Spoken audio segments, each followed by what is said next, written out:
بسم الله الرحمن الرحیم.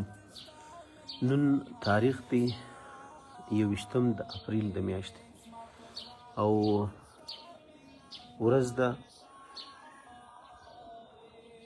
د دوشنبه هم ورته وایي، د سموار ورځ هم ده، دوم نوم سموار دی او دغه رنګه منډې هم چې کوم ورته ویل کېږي. او نن د هجري د تاریخ نه 4مه ورځ ده د 11مې میاشتې، 4مه ورځ د 11مې میاشتې د کال.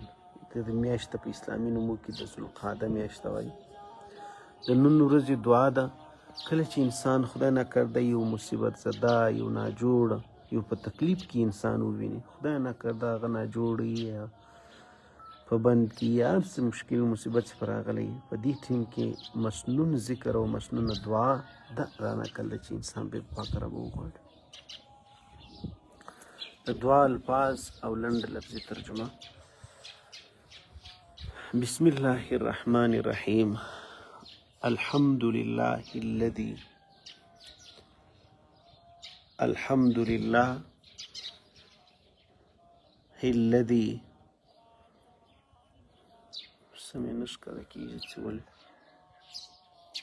الحمد لله الذي عافاني مما ابتلاك به وفضلني على كثير ممن خلق تفضيلا.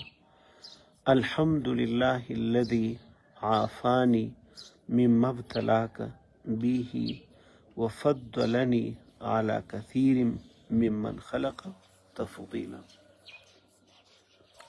کله چې انسان یو په تکلیف باندې، مصیبت باندې، په پریشانی باندې یو څوک مبتلا وویني، نو په هغه ټیم کې د دعا او دغه ذکر د پاک رب غوښتل کېږي. الحمد لله الذي الحمد لله الذي عافاني مما ابتلاك به وفضلني على كثير ممن خلق تفضيلا. الحمد لله الذي عافاني مما ابتلاك به وفضلني على كثير ممن خلق تفضيلا.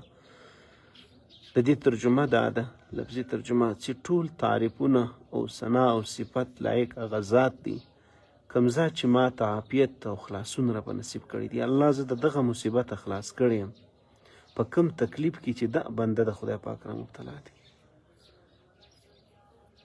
دا به انسان څوکه له ځانه سره دغه دعا ووایي.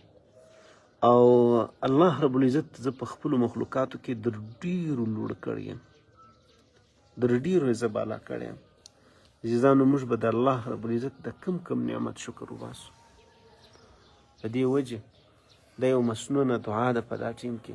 دا دعا په دغه ټیم کې د الله رب العزت غوښتل، نو یو خو سنت عمل سو او ذکر سو، او دویم طرف ته د الله شکر ادا کول دي د الله رب العزت پر دې لوی ستر نعمت باندې چې عافیت دی.